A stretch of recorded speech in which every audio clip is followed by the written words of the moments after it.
Welcome back to my channel. Oke. Assalamualaikum warahmatullahi wabarakatuh. Welcome back to my channel. Hey Ciara Channel. Pasti udah tahu ya. Pokoknya openingnya gitu-gitu deh. Nah, sekarang nih aku mau cerita tentang gimana sih rasanya usia 27 tahun kehilangan 100 juta. Oke, mungkin buat beberapa orang 100 juta itu kecil ya, tapi buat aku pribadi yang aku kumpulkan dari hasil kerja keras aku sendiri, dari hasil menghemat aku sendiri, 100 juta buat aku itu banyak. Bahkan aku belum pernah tuh lihat cashnya gitu ya, bentuk cashnya, uangnya 100 juta itu kayak apa tuh aku belum pernah lihat, tapi udah diambil lagi sama yang punya, kan semuanya titipan ya. Nah, sekarang kemarin ada yang nanya, gimana sih rasanya gitu ya umur 27 tahun kehilangan segitu banyaknya gitu ya. Ya jujur berat awalnya, tapi ya udah dibalikin lagi, itu semua titipan. Jadi ya bismillah, mudah-mudahan bisa balik lagi dalam bentuk yang lain gitu kan. Karena kalau mengharapkan kembali yang itu utuh pulang ke kita itu kayaknya udah ya kun fayakun kayaknya enggak deh. Tapi yang nggak tahu juga ya, cuma aku fokusnya ke gimana caranya buat datengin yang lebih banyak gitu kan. Nah, gimana sih ceritanya kok bisa sampai kehilangan segitu banyaknya gitu ya. Aku kan seperti yang kalian tahu, aku jualan emas batangan antam. Terus di video yang sebelumnya kan aku udah cerita tuh, nyinggung-nyinggung dikit lah soal transaksi jual belinya kayak apa. Aku jualan emas antam ini transaksinya emang COD. Awalnya itu aku memang pengen banget transaksi yang based on hadis yang nerangin kalau emang transaksi emas itu kan barang ribawi gitu ya. Ketika emas itu dijadikan mata uang kan dia kan barang ribawi, jadi penukarannya itu harus langsung gitu loh, harus ada uang ada barang gitu kan. Aku sebagai muslim yang mencoba untuk taat gitu kan, aku ikutin banget lah.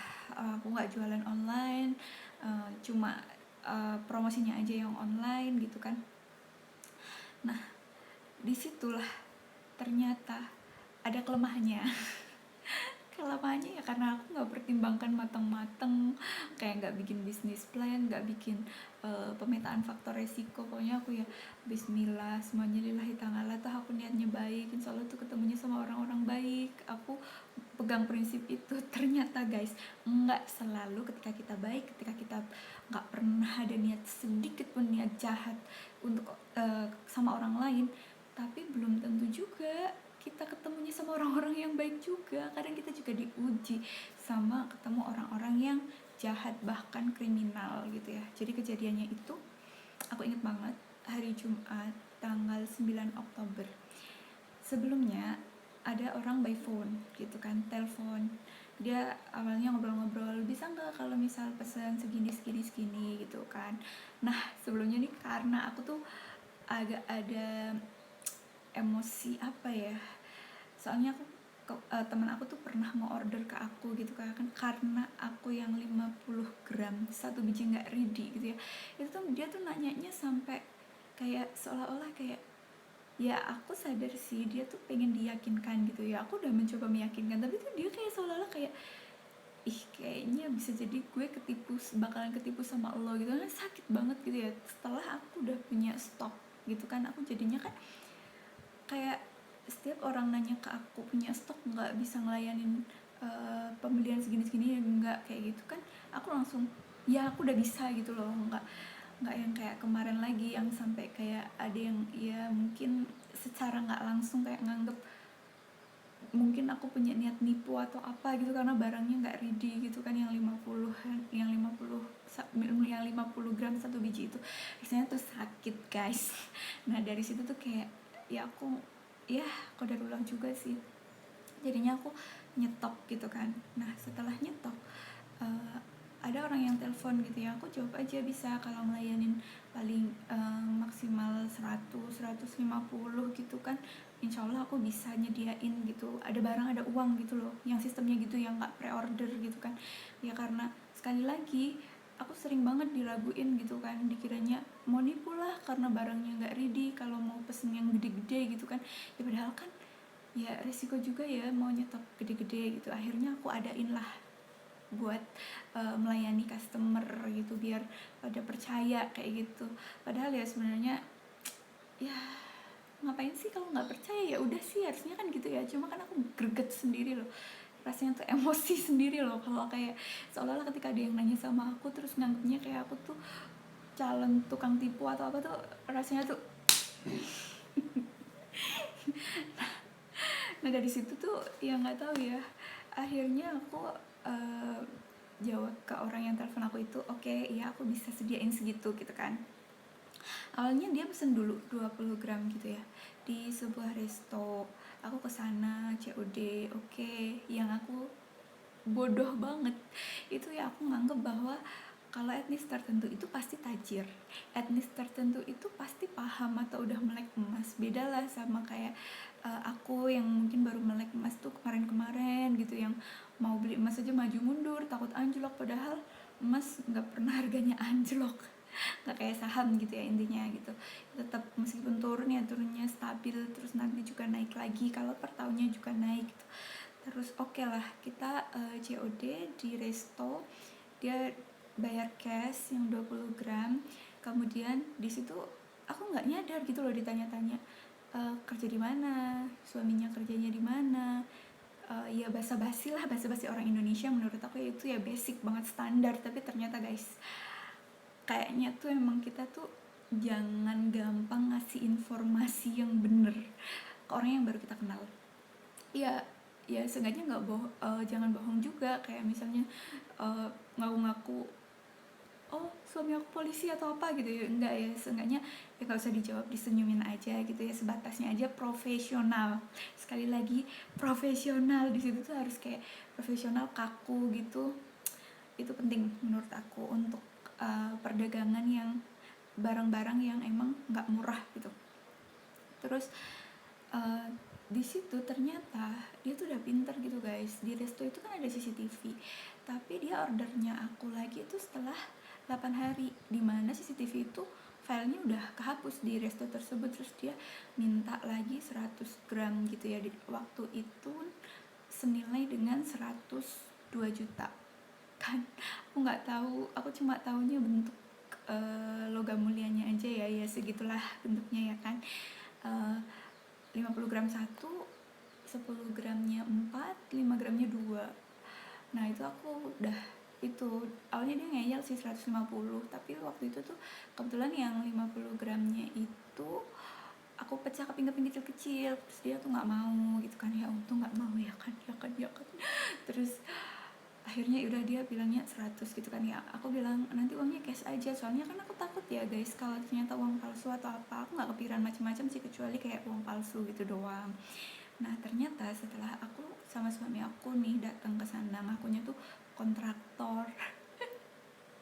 Jadi dia tuh sewa ruko gitu loh, niat banget sewa ruko. Rukonya pakai disekat, ada ruang tamunya, ada meja kerjanya, gitu-gitulah guys. Pokoknya tuh kayak looks so profesional lah, kayak nggak bakalan nyangka sih sesuatu yang buruk bakalan terjadi di situ gitu kan. Lagi pula kan di pinggir jalan, jalan besar, jalan provinsi, kan yang nggak kepikiran guys, ya nggak sih. Tapi ya itu salah aku sih.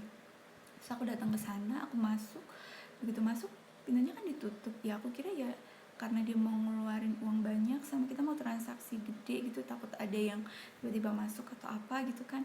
Nah ternyata di situ aku dikunciin guys. Jadi aku cuma dibilang sebentar ya, tunggu sebentar, barangnya saya bawa dulu ke belakang, bilangnya kayak gitu. So aku udah mempertahankan barang aku guys, cuma aku agak-agak ngeri nih, ini pintu ditutup, jangan-jangan dikunci. Aku udah mikir kayak gitu kan, dan ternyata beneran guys, dia ke belakang. Terus habis itu pintunya ditutup lagi, ada 2 pintu kan, pintu masuk sama pintu untuk terobosan ke belakang gitu. Aku kira waktu itu kan ruko ya, aku kira tuh di belakang itu ya rumah gitu loh, bukan jalan keluar yang langsung dia kabur gitu.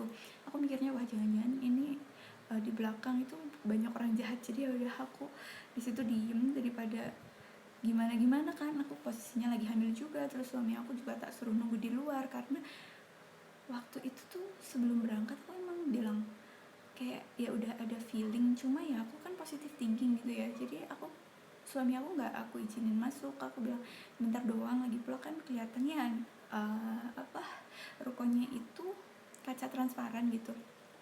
Ternyata di situ aku dijebak, aku dikunciin, emas aku 100 gram dibawa kabur dengan mudahnya. Oh my god, gak bego banget gak sih? Tapi itu semua qadarullah sih. Kalaupun mau mengelawan mungkin ya dia bawa senjata tajam atau apa. Ini benar-benar kejadian di kota kecil tempat aku, ya nggak nyangka banget ya. Ya Allah. Terus habis itu aku teriak-teriak, gedor-gedor pintu, terus didobrak sama suami aku. Terus pas kita lihat ke belakang, ternyata itu jalan keluar gitu, escape. Aku ada CCTV-nya, nanti aku share juga ya CCTV-nya gimana tuh orang tuh ngunciin aku gitu ya. Ada CCTV-nya, karena ternyata itu ruko sewaan, dia tuh baru nyewa 1 minggu dan nyuruh cepet-cepet tukangnya buat nyekat. Hari Jumat itu harus jadi, hari Kamisnya harus jadi, karena Jumatnya bilangnya mau opening apa coba, mau nipu gue, bete banget. Habis itu orangnya kabur gitu aja, ya udah kita langsung lapor polisi.